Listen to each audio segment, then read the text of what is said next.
ओम जयंती मंगला काली भद्रकाली कपालिनी दुर्गा क्षमा शिवा धात्री स्वाहा सुधा नमोस्तुते। जय माता दी। दोस्तों, आप सभी का यूट्यूब चैनल बिरिंदा घर आंगन में हार्दिक स्वागत है। आज हम लोग सुनेंगे श्री दुर्गा सप्तशती का 8वां अध्याय। मैं अणिमा आदि सिद्धमयी किरणों से आवृत भवानी का ध्यान करता हूँ। उनके शरीर का रंग लाल है, नेत्रों में करुणा लहरा रही है तथा हाथों में पास, अंकुश बाण और धनुष बाण शोभा पाते हैं। ऋषि कहते हैं, चंड और मुंड नामक दैत्यों के मारे जाने पर तथा बहुत सी सेना का संहार हो जाने पर दैत्यों के राजा प्रतापी शुंभ के मन में बड़ा क्रोध हुआ और उसने दैत्यों की संपूर्ण सेना को युद्ध के लिए कूच करने की आज्ञा दी। वह बोला, आज उदायुध नाम के 86 दैत्य सेनापति अपनी सेनाओं के साथ युद्ध के लिए प्रस्थान करें। कंबु नाम वाले दैत्यों के 84 सेना नायक अपनी वाहिनी से घिरे हुए यात्रा करें। 50 कोट वीर कुल के और 100 धौम्र कुल के असुर सेनापति मेरी आज्ञा से सेना सहित कूच करें। कालक, दोहार्द, मौर्य और काल के असुर भी युद्ध के लिए तैयार हों। मेरी आज्ञा से तुरंत प्रस्थान करें। भयानक शासन करने वाला असुर राज शुंभ इस प्रकार आज्ञा दे सहस्रों बड़ी बड़ी सेनाओं के साथ युद्ध के लिए प्रस्थित हुआ। उसकी अत्यंत भयंकर सेना आती देख चंडिका ने अपने धनुष की टंकार से पृथ्वी और आकाश के बीच भाग गुजा दिया। राजन, तदंतर देवी के सिंह ने भी बड़ी जोर जोर से दहाड़ना आरंभ किया। फिर अंबिका ने घंटे के शब्द से उस ध्वनि को भी और बढ़ा दिया। धनुष की टंकार, सिंह की दहाड़ और घंटे की धुन से संपूर्ण दिशाएं गूंज उठी। उस भयंकर शब्द से काली ने अपने विकराल मुख को और भी बढ़ा लिया तथा इस प्रकार वे विजयनी हुई। उस तुमुल नाद को सुनकर दैत्यों के सेनाओं ने चारों ओर से आकर चंडिका देवी के सिंह तथा काली देवी को क्रोधपूर्वक घेर लिया।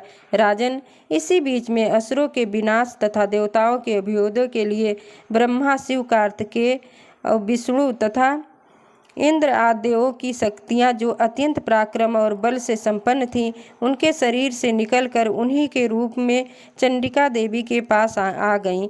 जिस देवता का जैसा स्वरूप, जैसी वेशभूषा और जैसा वाहन, ठीक वैसे ही साधनों से संपन्न हो, उनकी शक्ति असुरों से युद्ध करने के लिए आई। सबसे पहले हंस युक्त विमान पर बैठी हुई सूत्र और कमंडल से सुशोभित ब्रह्मा जी की शक्ति उपस्थित हुई, जिसे ब्रह्माणी कहते हैं। महादेव जी की शक्ति वृषभ पर आरूढ़ हो, हाथों में श्रेष्ठ त्रिशूल धारण किए, महानाक कंकड़ पहने, मस्तक में चंद्र रेखा से विभूषित हो वहां आ पहुंची।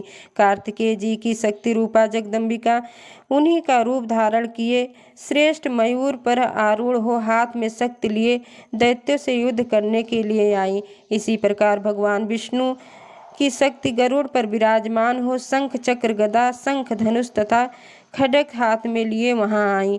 अनुपम यज्ञ बाराह का रूप धारण करने वाले श्री हरि की जो शक्ति है, वह भी बाराह शरीर धारण करके वहां उपस्थित हुई। नरसिंही शक्ति भी नरसिंह के समान शरीर धारण करके वहां आई। उनकी गर्दन के बालों के झटके से आकाश के तारे बिखरे पड़ते थे। इसी प्रकार इंद्र की शक्ति वज्र हाथ में लिए गजराज ऐरावत हाथी पर बैठकर आई। उसके भी सहस्त्र नेत्र थे। इंद्र जैसा रूप है वैसा ही उनका भी था। तदंतर उन देव शक्तियों से घिरे हुए महादेव जी ने चंडिका से कहा, मेरी प्रसन्नता के लिए तुम शीघ्र ही इन असुरों का संहार करो। तब देवी के शरीर से अत्यंत भयानक और परम उग्र चंडिका शक्ति प्रकट हुई, जो सैकड़ों गीदड़ियों की भांति आवाज करने वाली थी। उस अपराजिता देवी ने धूमिल जटा वाले महादेव जी से कहा, भगवान, आप शुंभ निशुंभ के पास दूत बनकर जाइए और उन अत्यंत गर्वीले दानव शुंभ एवं निशुंभ दोनों से कहिए, साथ ही उनके अतिरिक्त भी जो दानव युद्ध के लिए वहां उपस्थित हो, उनको भी यह संदेश दीजिए, दैत्यों, यदि तुम जीवित रहना चाहते हो तो पाताल को लौट जाओ। इंद्र को त्रिलोक का राज मिल जाए और देवता यज्ञ भाग उपभोग करें।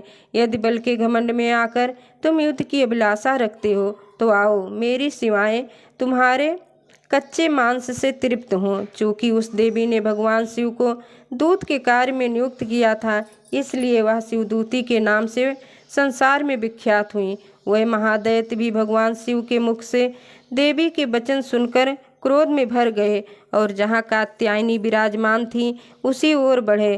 तदंतर वे दैत्य आमरस में भरकर पहले ही देवी के ऊपर बाढ़, शक्ति और रिष्ट आदि अस्त्रों की वृष्टि करने लगे।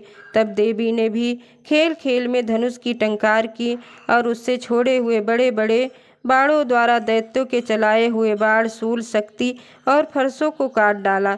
फिर काली उनके आगे होकर शत्रुओं को शूल के प्रहार से विदीर्ण करने लगी और खंडवाक से उनका कचूमर निकालती हुई रणभूमि में विचरने लगी। ब्रह्माणी भी जिस जिस ओर दौड़ती उसी ओर अपने कमंडल का जल छिड़क कर शत्रुओं के ओज और पराक्रम को नष्ट कर देती। महेश्वरी ने शूल तथा वैष्णवी ने चक्र से और अत्यंत क्रोध में भरी हुई कुमार कार्तिकेय की शक्ति से दैत्यों का संहार आरंभ कर दिया। इंद्र शक्ति के वज्र प्रहार से विदीर्ण होकर सैकड़ों दैत्य दानव रक्त की धारा बहाते हुए पृथ्वी पर सो गए। 12 ही शक्ति ने कितनों को अपनी थूथुन की मार से नष्ट किया, दाढ़ों के अग्रभाग से कितने की छाती छेद डाली तथा कितने ही दैत्य उनके चक्र की चोट से विदीर्ण हो गिर पड़े। नरसंगी भी दूसरे महादैत्यों को अपने नखों से विदीर्ण करके खाती और सिंहनाद से दिशाओं एवं आकाश को गुजाती हुई युद्ध क्षेत्र में विचरने लगी। कितने ही असुर शिवदूती के प्रचंड अट्टहास से अत्यंत भयभीत हो पृथ्वी पर गिर पड़े और गिरने पर उन्हें शिवदूती ने उस समय अपना ग्रास बना लिया। इस प्रकार क्रोध में भरे हुए मातृगणों को नाना प्रकार के उपायों से बड़े बड़े असुरों का मर्दन करते देख दैत्य सैनिक भाग खड़े हुए। मातृगणों से पीड़ित दैत्यों को युद्ध से भागते देख रक्तबीज नामक महादैत्य क्रोध में भरकर युद्ध करने के लिए आया। उसके शरीर से जब रक्त की बूंद पृथ्वी पर गिरती तब उसी के समान शक्ति वाली एक दूसरा महादैत्य पृथ्वी पर पैदा हो जाता। महासुर रक्तबीज के में गदा लेकर इंद्र शक्ति के साथ युद्ध करने लगा। तब इंद्री अपने वज्र से रक्तबीज को मारा। वज्र से घायल होने पर उसके शरीर से बहुत सा रक्त चूने लगा और उससे उसी के समान रूप तथा पराक्रम वाले योद्धा अत्यंत उत्पन्न होने लगे। उसके शरीर से रक्त की जितनी बूंदें गिरी उतने ही पुरुष उत्पन्न हो गए। वह सब रक्तबीज के समान ही वीरवान, बलवान तथा पराक्रमी थे। वह रक्त से उत्पन्न होने वाले पुरुष भी अत्यंत भयंकर अस्त्र शस्त्रों का प्रहार करते हुए वहां मातृगणों के साथ घोर युद्ध करने लगे। पुनः वज्र के प्रहार से जब उसका मस्तक घायल हुआ तब रक्त बहने लगा और उससे हजारों पुरुष उत्पन्न हो गए। वैष्णवी ने युद्ध में रक्तबीज पर चक्र का प्रहार किया तथा इंद्री उस दैत्य सेनापति को गदा से चोट पहुंचाई। वैष्णवी के चक्र से घायल होने पर उसके शरीर से जो रक्त बहा और उससे जो उसी के बराबर आकार वाले सहस्रों महादैत्य प्रकट हुए, उनके द्वारा संपूर्ण जगत व्याप्त हो गया। कौमारी ने शक्ति से, बारही ने खड्ग से और महेश्वरी ने त्रिशूल से महादैत्य रक्तबीज को घायल किया। क्रोध में भरे हुए उस महादैत्य रक्तबीज ने भी गदा से सभी मात्र शक्तियों पर पृथक पृथक प्रहार किया। शक्ति और शूल आदि से उनके बार घायल होने पर जो उसके शरीर से ही रक्त की धारा पृथ्वी पर गिरी, उससे भी निश्चय ही सैकड़ों असुर उत्पन्न हुए। इस प्रकार उस महादैत्य के रक्त से प्रकट हुए असुरों द्वारा संपूर्ण जगत व्याप्त हो गया। इससे उन देवताओं को बड़ा भय हुआ। देवताओं को उदास देख चंडिका ने काली से शीघ्रतापूर्वक कहा, चामुंडे, तुम अपना मुख और भी फैलाओ तथा मेरे शास्त्रपात से गिरने वाले रक्त बिंदुओं और उनसे उत्पन्न होने वाले महादैत्यों को तुम अपने इस उतावले मुख से खा जाओ। इस प्रकार रक्त से उत्पन्न होने वाले महादैत्यों का भक्षण करती हुई तुम रण में विचरती रहो। ऐसा करने से उस दैत्य का सारा रक्त क्षीण हो जाने पर वह स्वयं भी नष्ट हो जाएगा। उन भयंकर दैत्यों को जब तुम खा जाओगी तब दूसरे दैत्य उत्पन्न नहीं हो सकेंगे। काली से यूँ कहकर चंडिका देवी ने शूल से रक्त बीज को मारा और काली ने अपने मुख में उसका रक्त ले लिया। तब उसने वहाँ चंडिका पर गदा से प्रहार किया, किंतु उस गदापात से देवी को तनिक भी वेदना नहीं पहुँचाई। रक्त बीज के घायल शरीर से बहुत सा रक्त गिरा, किंतु ज्यों ही वह गिरा त्यों ही चामुंडा ने उसे अपने मुख में ले लिया। रक्त गिरने से काली के मुख में जो महादैत्य उत्पन्न हुए उन्हें भी वह चट कर गईं और उसने रक्त बीज का रक्त भी पी लिया। तदंतर देवी ने रक्त बीज को, जिसका रक्त चामुंडा ने पी लिया था, वज्र, बाण, खड्ग तथा रिष्ट आदि से मार डाला। राजन, इस प्रकार शस्त्रों के समुदाय से आहत एवं रक्तहीन हुआ महादैत्य रक्त बीज पृथ्वी पर गिर पड़ा।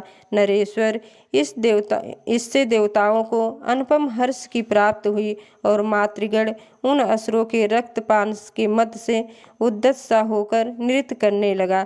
इस प्रकार श्री मार्कंडेय पुराण में सर्वाणिक मनवंतर की कथा के अंतर्गत देवी महात्म्य में रक्त बीज वध नामक 8वां अध्याय संपूर्ण हुआ। एक बार प्रेम से बोलिए माँ दुर्गे की जय, काली मात की जय।